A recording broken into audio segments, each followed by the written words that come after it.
दोस्तों, आज की कहानी बहुत इंटरेस्टिंग होने वाली है। और आज की कहानी जो है वह एक सच्ची घटना पर आधारित है। हरिहरपुर गांव में एक राम नाम का एक किसान रहता था।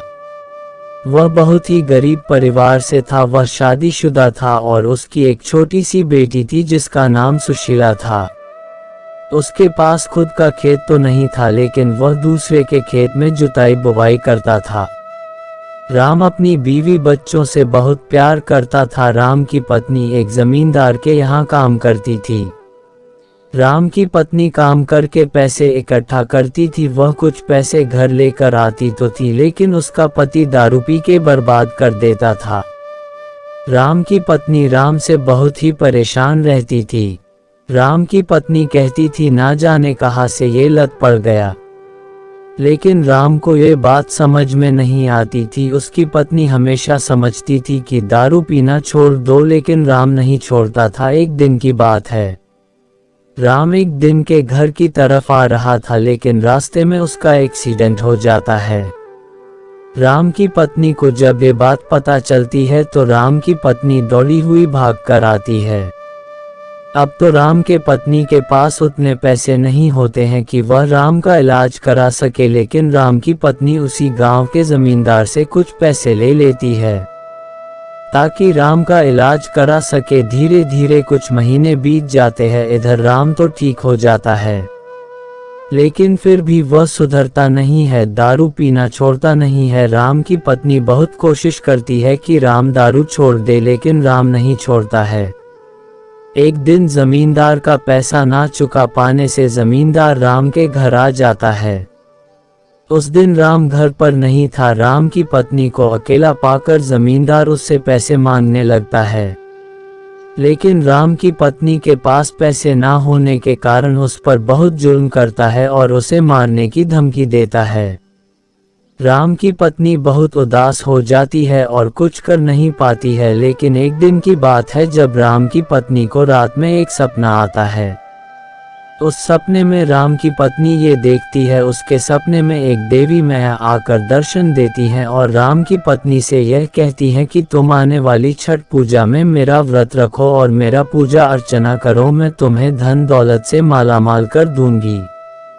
राम की पत्नी अपने पति को बताती है, लेकिन उसका पति दारू पीता था तो उसको ये बात समझ में नहीं आई।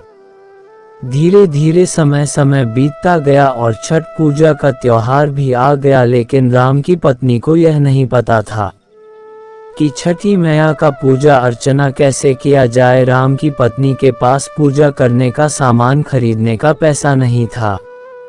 वह बेचारी क्या करती, वह धीरे धीरे 1 रुपए 2 रुपए करके थोड़े पैसे इकट्ठा किए थे। उसके पास कुछ ज्यादा तो नहीं, लेकिन थोड़े ही फल फूल और सामग्री इकट्ठा कर पाती है। लेकिन जो भी कर पाती है वह सच्चे मन और श्रद्धा से छठी मैया का व्रत रहती है और पूजा पाठ अर्चना करती है। और जब घाट पर वह जाती है तो देखती है छठी मैया उसे खुद दर्शन देने के लिए आई हैं। और वह छठी मैया का दर्शन करके घर की तरफ आ रही होती है। तभी उसे रास्ते में एक ईंट दिखाई देता है जिस पर छठी मैया का तस्वीर बना हुआ था। वह उस ईंट को अपने टोकरी में रख लेती है और घर आ जाती है। और उस ईंट पर धूल मिट्टी बहुत ज्यादा लगा हुआ था, जिससे वह घर पर पानी से अच्छे से साफ करती है। और उसे यकीन नहीं होता है कि वह ईंट सोने का है। जब ये बात राम को पता चलती है तो राम दारू छोड़कर छठी मैया का भक्त बन जाता है और उसी दिन से वह भी पूजा अर्चना करने लगता है। उस दिन के बाद से धीरे धीरे राम और उसकी बीवी बच्चे बहुत खुश होते हैं।